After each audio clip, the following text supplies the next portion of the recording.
Everyone, இன்றைக்கி நம்மளோட கல்பனா பிளாஸாவில் வெறும் ஒரு மாவு வச்சு 2 டைப் ஆஃப் ஜவ்வரிசி வத்தல் ஈஸியாக வீட்டிலே எப்படி பண்ணுறதுன்றது தான் பார்க்க போகிறோம். ஸோ இந்த வீடியோக்குள்ளே போகிறதுக்கு முன்னாடி இது வரைக்கும் நீங்கள் எங்களோட சேனலை சப்ஸ்கிரைப் பண்ணலைன்னா கண்டிப்பாக சப்ஸ்கிரைப் பண்ணிவிடுங்க. மறக்காம பக்கத்தில் இருக்க பெல் பட்டனையும் ப்ரெஸ் பண்ணிவிடுங்க. இப்போ வீடியோக்குள்ளே போகலாம். நான் இங்கே ஒரு கப் அளவுக்கு ஜவ்வரிசி எடுத்திருக்கேன். ஸோ இதை தண்ணி போட்டு நல்லாவே வாஷ் பண்ணி விட்டுக்கலாம். ஸோ இந்த ஜவ்வரிசியில் இருக்க ஸ்டார்ச் எல்லாம் போயிடணும். இந்த மாதிரி நல்லா வாஷ் பண்ணி எடுத்து வச்சதுக்கப்புறமா இதில் ஒரு 2 கப் அளவுக்கு தண்ணி சேர்த்துட்டு நான் ஒரு 4 மணி நேரத்துக்கு நல்லா ஊற விட்டுருக்கிறேன். நல்லா ஊறினதுக்கப்புறமா இதை கையில் எடுத்து பார்த்து இந்த மாதிரி அமுக்கும்போது நல்லாவே அமுங்கணும். ஸோ இந்த மாதிரி ஒரு கன்சிஸ்டன்சியில் இருக்கும்போது இதை ஒரு பாத்திரத்தில் நல்லா 5 கப்பு நல்லா ஹாட் வாட்டர் இருக்கும்போது நம்ம எடுத்து வச்சுக்க ஜவ்வரிசியும் சேர்த்து நல்லாவே வேக விட்டுடலாம். ஹாட் வாட்டரில் வெந்ததுக்கப்புறம் ஜவ்வரிசி உங்களுக்கு பார்க்குறதுக்கு இப்படி தான் இருக்கும். இங்கே பாருங்கள் எவ்வளோ நல்லா வெந்து வந்திருக்கு ஜவ்வரிசி. ஸோ இந்த மாதிரி ஒரு கன்சிஸ்டன்சியில் தான் நம்மளோட ஜவ்வரிசி இருக்கணும். நல்லாவே ஹாட் வாட்டராக இருக்கணும். ஸோ 5 கப் அளவுக்கு தண்ணி, இதுதான் கரெக்ட் கன்சிஸ்டன்சி. இப்போ இதை ஒரு மிக்ஸி ஜாரில் சேர்த்து நல்லா இந்த மாதிரி அரைச்சி விட்டு எடுத்துக்கலாம். ஸோ நான் சொன்ன மாதிரி 2 டைப் ஆஃப் ஜவ்வரிசி வத்தல் பண்ணுற வாசி நான் இங்கே இதிலேருந்து கொஞ்சம் போர்ஷனை தனியாக எடுத்து வச்சுக்கிறேன். ஸோ அதுக்கு முன்னாடி நம்மளுக்கு தேவையான அளவுக்கு உப்பையும் நான் சேர்த்துக்கிறேன். உப்பு சேர்த்துட்டு இதிலேருந்து கொஞ்சமாக ஒரு போர்ஷன் மட்டும் தனியாக எடுத்து வச்சுட்டு அதை நம்ம செப்பரேட்டாக ஒரு மெத்தடில் பண்ண போகிறோம். மிச்சம் இருக்கிற மாவை செப்பரேட்டாக ஒரு மெத்தடில் பண்ண போகிறோம்.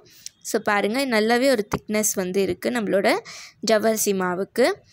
ஸோ இது பார்த்திங்கன்னா நம்ம செப்பரேட்டாக எடுத்து வச்சுருக்க மாவு இன்னொரு பாத்திரத்தில். ஸோ இதில் பார்த்திங்கன்னா நான் இங்கே 2 ஸ்பூன் அளவுக்கு எள்ளு சேர்த்துக்கிறேன். இது கூடவே ஒரு 2 ஸ்பூன் அளவுக்கு சில்லி ஃப்ளேக்ஸ் காரத்துக்காக. அண்ட் அது கூடவே பார்த்திங்கன்னா கொஞ்சமாக சீரகம் ஒரு டேபிள் ஸ்பூன் அளவுக்கு சேர்த்துக்கிறேன். ஸோ இது எல்லாத்தையுமே சேர்த்துட்டு நம்ம நல்லாவே கலந்து விட போகிறோம். நல்லா கலந்து விட்டுக்கோங்க. அப்போ தான் நம்மளோட அந்த இன்க்ரீடியன்ட்ஸ் எல்லாம் ஒரே இடத்துல இல்லாமல் இருக்கும். ஸோ இப்போது இன்னொரு பாட்டில் மாவு எடுத்து வச்சுருக்கோம் இல்லையா, ஸோ அந்த மாவு நம்ம ப்ளெயினாகவே விட போகிறோம்.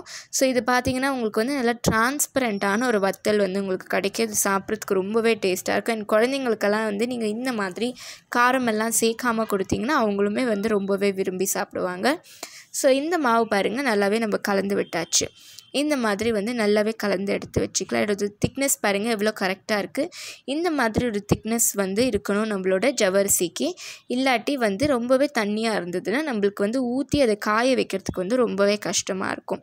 ஸோ நம்ம வெளியில் போய் காசு கொடுத்து வத்தல் வாங்கி சாப்பிட்றத விட இந்த மாதிரி ஈஸியாக நீங்கள் வீட்டிலே செஞ்சு பாருங்கள். நம்மளால் முடிஞ்ச அளவுக்கு நம்ம ஈஸியாக 1 கப்போ இல்லை 2 கப்போ போட்டு செய்யும்போது ஈஸியாக நம்மளுக்கு எந்த ஒரு ப்ரிசர்வேட்டிவ்ஸுமே இல்லாமல் ஜவ்வரிசி வத்தல் இருக்கும். ஸோ நான் என்னோடய வீட்டு பால்கனியில் தான் இதை போடுறேன். ஸோ கீழே ஒரு பிளாஸ்டிக் ஷீட் போட்டுட்டு இதுக்கு மேலே இந்த மாதிரி ஜஸ்ட் லைட்டாக ஒரு அரை கரண்டி வச்சுட்டு இந்த மாதிரி தேய்ச்சி விட்டுக்கலாம். நல்லா ஃப்ளாட்டாக தேய்ச்சி விட்டுக்கோங்க. அப்போ தான் வத்தல் காயறதுக்கு ஈஸியாகவே இருக்கும். இந்த மாதிரி நல்லா தேய்ச்சி விட்டுக்கலாம். ஸோ இதுக்கு நிறைய இடம் தேவை கூட கிடையாது. என்னோடய பால்கனியும் பார்த்திங்கன்னா ரொம்பவே சின்ன பால்கனி தான். அதுலேயே நான் இந்த வத்தல் எல்லாமே காய வைக்கிறேன். இந்த மாதிரி ஒன்றொன்னா ஊற்றி நம்ம காய வச்சுக்கலாம். ஸோ எல்லாத்தையும் ஊற்றுனதுக்கப்புறமா நான் உங்களுக்கு காமிக்கிறேன். இப்போ பாருங்கள் நான் எல்லா வத்தலையும் இந்த மாதிரி நல்லா ஊற்றி வச்சுருக்கேன். ஸோ இது வெயிலில் ஒரு 2 to 3 days நல்லாவே காயணும்.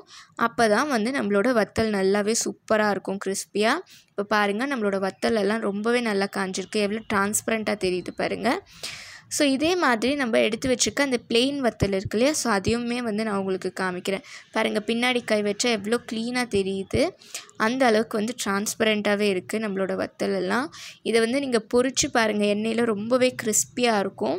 அண்ட் அடுத்ததாக நம்ம பிளெயினாக ஊற்றி வச்சுருக்கிற வத்தல் இருக்கு இல்லையா, ஸோ அதையுமே இந்த மாதிரி நல்லா வெயிலில் காய வச்சு எடுத்திருக்கேன். பாருங்கள் இதுவுமே எவ்வளோ உங்களுக்கு நல்லா ஒயிட் கலரில் எவ்வளோ டிரான்ஸ்பரண்ட்டாக இருக்குது பாருங்கள். ஸோ அந்த வத்தல் பார்த்திங்கன்னா நம்ம மசாலாலாம் போட்ட வாசி கொஞ்சம் ஸ்பைஸியாக இருக்கும் சாப்பிட்றதுக்கு. அண்ட் இது ஸ்பைசினஸ் பிடிக்காமல் இருக்கிறவங்க இந்த மாதிரி வெறுமையாக உப்பு போட்டு செஞ்சு பாருங்கள், ரொம்பவே சூப்பராக இருக்கும். இப்போ இதை நான் ப்ரீ ஹீட் பண்ணி வச்சுருக்க ஆயிலில் உங்களுக்கு வறுத்து காமிக்கிறேன். எவ்வளோ சூப்பராக உங்களுக்கு பெருசாக நல்லா வருது பாருங்கள்.